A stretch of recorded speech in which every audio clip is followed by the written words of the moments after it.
के या पुरुष लोगों के, कई लोगों के ये नहीं है कि तुम्हारे हाथ केवल तुम बूढ़े होगे तभी कांपते हैं। कई कई बहन बेटियों के, कई कई जवान लोगों के भी हाथ जब सीधा करवाओ तो कांपने लगता है, कंपन करता है। उनको लगता है कि हमको कोई रोग हो गया, कोई बीमारी हो गई। डॉक्टर को भी दिखाते हैं कि ये हमारा हाथ कांपता बहुत है, कंपन बहुत करता है। उसका एक उपाय अग्नि पुराण में से आप निकाल कर सकते हैं। जिनके भी हाथ कांपते हों, चाहे वो युवान बेटा बेटी हो, चाहे वो वृद्ध हो, जिनके भी हाथ कांपते हैं, हाथ में थोड़ा बहुत कंपन रहता है। और ऐसे कई लोग हैं, केवल हम उनको नहीं कहेंगे कि बुजुर्ग लोगों के कांपते हैं, बहुएं हैं, बेटियां हैं, कई काम करने वाले जो होते हैं, जिन दिन रात दुकान पर बैठते हैं, काम करते हैं, उनके भी हाथ में थोड़ा कंपन आने लगता है। महाराज काली तिल शंकर भगवान को किसी भी सोमवार के दिन समर्पित कर देते हैं। उस काली तिल को चढ़ाने के बाद एक बेलपत्री, एक शमी पत्र शिव जी को चढ़ाते। बेलपत्री और शमी पत्र को उठाकर जहां से पानी शिवलिंग, जलाधारी, ये पानी बहने का स्थान, जहां से पानी नीचे की ओर जाता है, बेलपत्री और शमी पत्र को उठाकर जहां से पानी नीचे की ओर जाता है, वहां उस पत्ती को रख देते। काली तिल को वापिस जलाधारी पर से शिवलिंग से उतार कर लेकर आ जाए और उसको डब्बी में रख लें। सुबह उठने के बाद में, मुंह धोने के बाद में, नाश्ता करने से पहले या कुछ भी खाने से पहले मुख में 2 दाने वो काली तिल के हाटकेश्वर महादेव का नाम लेकर, कौन से महादेव? हाटकेश्वर महादेव का नाम लेकर 2 दाने उस काली तिल के खाना चालू कर दीजिए। 8 दिन 9 दिन कर लो, हाथ में कंपन आना बंद हो जाएगा और आपका हाथ धीरे धीरे ठीक हो जाएगा। माताओं से निवेदन, बड़ा सुंदर भाव से फिर निवेदन करूंगा, जिसका बेटा, जिसका बच्चा मंद बुद्धि हो, विवेक काम नहीं कर रहा, बुद्धि काम नहीं कर रही, चित्त काम नहीं कर रहा, बहुत चिड़चिड़ा, बहुत उचिष्ट, विवेक काम नहीं कर रहा, बुद्धि काम नहीं कर रही। हां, यहां तक शिव महापुराण की कथा कहती है, एक बीमारी होती है जिसमें नसें शरीर की काम करना बंद कर देती है, और वो उस बीमारी का इलाज पूरे बाहर विदेश में भी नहीं है, जिसमें धीरे धीरे धीरे धीरे नाड़ियां, नसें बंद होती चली जाती है, पांव हाथ काम करना बंद कर देता है, फिर वाणी कम हो जाती है, नयन दिखना बंद हो जाता है, शरीर बेकार। उसके लिए भी कोई मंद बुद्धि है, उसके लिए भी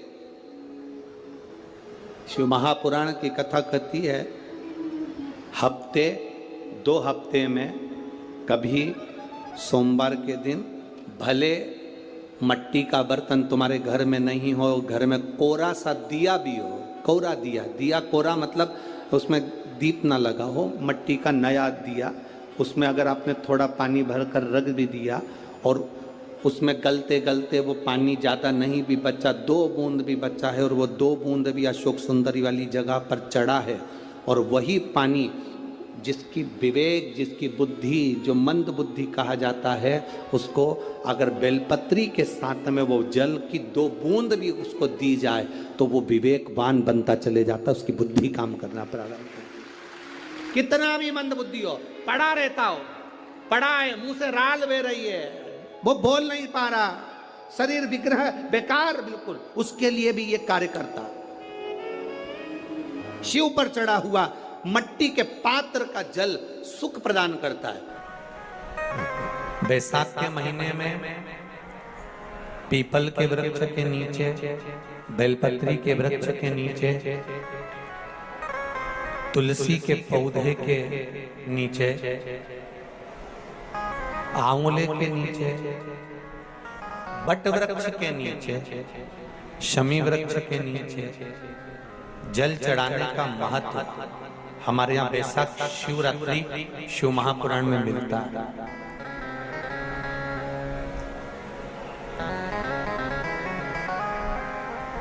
और जल की महत्वता क्या है महाराज? जैसे देवराज ने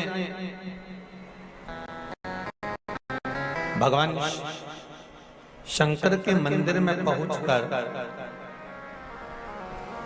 मात्र कुछ देर की शिव महापुराण की कथा सुनकर बेलपत्री के वृक्ष के नीचे अपने प्राणों को त्यागा, तो शिव के ही धाम पर चला गया, शंकर के धाम। बैसाख का महीना अगर किसी को एक गिलास पानी भी पिलाने का मौका मिल जाए ना, तो समझ लेना कि ताजी की 100 डुबकी लगा। ये बैसाख का महीना चल रहा है। बैसाख के महीने में मिट्टी के पात्र में जल रखा जाता है और मिट्टी के पात्र का जल शिव जी को समर्पित किया जाता है। बैसाख चरित्र स्कंद पुराण में उठाकर पढ़ना कि आखिर मिट्टी के पात्र का जल बैसाख के महीने में शंकर को क्यों चढ़ाया जाता है। अगर मिट्टी का पात्र भी नहीं हो, तुम्हारे घर में मटका हो, सुरई हो, वो भी नहीं हो, तो एक दिए में मिट्टी के पानी भर लो और वो पानी तांबे के कलश के अंदर जो पानी है उसमें मिला लो। पर मिट्टी का जल शिव जी को क्यों चढ़ाया जाता है? स्कंद पुराण के अंदर बैसाख महत्व में लिखा कि जो अधोगति में मर गया होता है, अचानक मर गया होता है, एक्सीडेंट में मर गया होता है, उसकी जीने की और तमन्ना थी, अचानक कोई बीमारी लग गई और मर गया, कोई बड़ी बीमारी लगने के कारण चला गया, उसको बहुत कुछ करना था पर मर गया, उसके लिए बैसाख महीने में शंकर भगवान को जब हम मिट्टी के पात्र का जल समर्पित करते हैं तो वो जीव तड़पता नहीं है, कहीं भटकता नहीं है। उसको गया में पितरों में मिलाया कि नहीं मिलाया, बद्र विशाल में ब्रह्म कपाली करी कि नहीं करी, कभी पिंडदान, कभी तर्पण, तिलांजलि हुई कि नहीं हुई, पर मिट्टी के पात्र का जल बैसाख महीने में शिव जी को चढ़ाया जाता है तो वो जीव कहीं पर भी हो उसकी मुक्ति हो जाती है, उसका मोक्ष हो जाता है। भले दिए, अगर आपके पास मिट्टी का मटका नहीं है, आपके पास मटका नहीं, सुराई नहीं, मटकी नहीं, मिट्टी का कोई पात्र नहीं, कोई कारवा नहीं, तो आप दिए के अंदर भी जल भरकर उसको तांबे के लोटे में मिलाकर शिव जी को चढ़ा सकते हो। बैसाख महीने में वो जिस नारी के गर्भ में बच्चा 1-2 महीने का, 4 महीने का किसी का गिर गया हो, बच्चा चले गया 2 महीना, 4 महीना, 6 महीने का समाप्त हो, उसको चढ़ाना चाहिए बैसाख महीने में शिव को चढ़ाना। बेलपत्री का फल, उसका जैसे गुर्दा, उसके अंदर का जो भाग होता है बेल का, वो गुर्दा,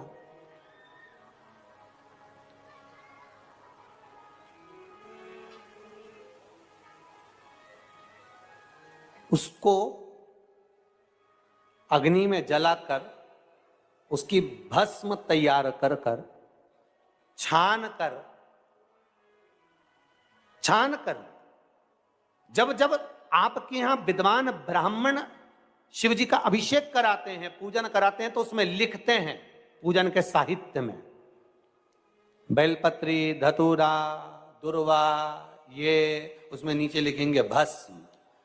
लिखते कि नहीं लिखते? लिखते हैं ना, भस्म अभिषेक में चाहिए रहती। तब उस भस्म का थोड़ा सा भी भाग आप अगर शिव को समर्पित कर रहे हो तो ये जान लें कि शंकर मनवांछित फल प्रदान कर रहे हैं, शिव फल प्रदान कर रहे हैं।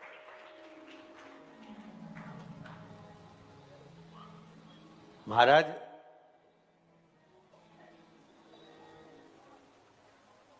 बेलपत्री के वृक्ष के नीचे बैठकर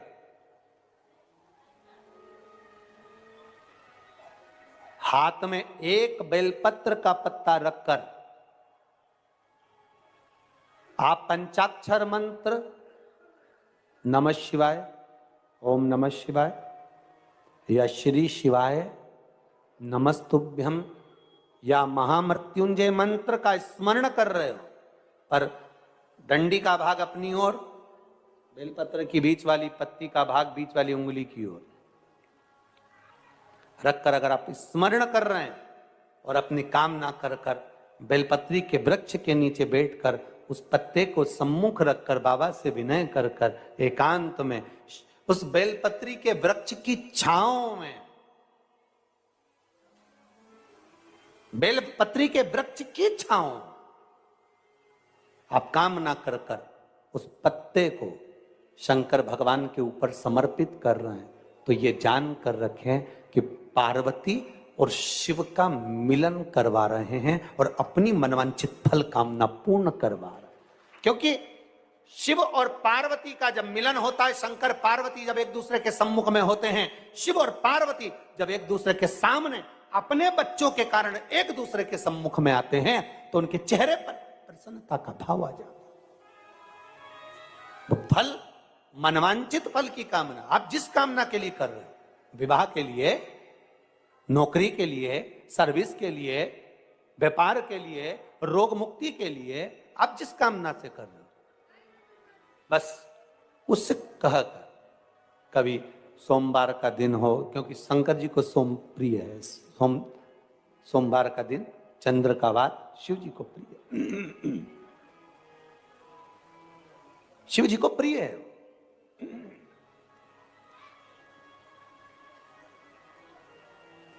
किसी ने पूछा, गुरुजी शिव जी की प्रियता चंद्र में? हां, क्योंकि चंद्र शीतल है, शंकर भगवान के कंठ पर विष है, शीतलता का भाव अच्छा लगता है। शंकर भगवान को इसलिए कहते भोले, भोले को भोला पसंद है। आप जितने भोले रहेंगे, दुनिया के लोग भले आपको मूर्ख कहें, पगला कहें, भोला कहें, पर आप शंकर के प्रिय हो। ज्यादा हमें चतुर नहीं बनना। क्या करें चतुर बन के? बेलपत्री के वृक्ष में जो बेल लगा हुआ है, जो फल लगा हुआ है, उस फल की मुझे महत्वता श्रवण करती है।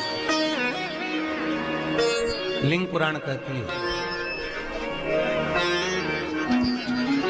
महाराज जो बच्चा हकलाता हो, अर्थात बोलते बोलते अटक जाता हो या वाणी हकला रही है, तो शास्त्र कहता है कि बेल का जो फल होता है, उस बेल के फल को धीरे से फोड़कर ऊपर से चक्कू से उसको साफ कर कर अंदर से पूरे उसका जो गुर्दा है बेल के फल का, उसको निकालना है। और उस बेल के फल का जो गुर्दा है उसको निकाल कर वो खाली कर लीजिए बेल का। महाराज सोमवार के सोमवार 5 सोमवार उसमें पानी भरकर भगवान शंकर को समर्पित करिए। एक पात्र, शिवलिंग में से जो जल नीचे गिरे उसके उधर पात्र को लगा लीजिए। महाराज समर्पित कर कर जल को झेल कर ले आइए। जो व्यक्ति वाणी से हकला रहा हो, उस व्यक्ति को वो जल भगवान शंकर का जो शिव महापुरुष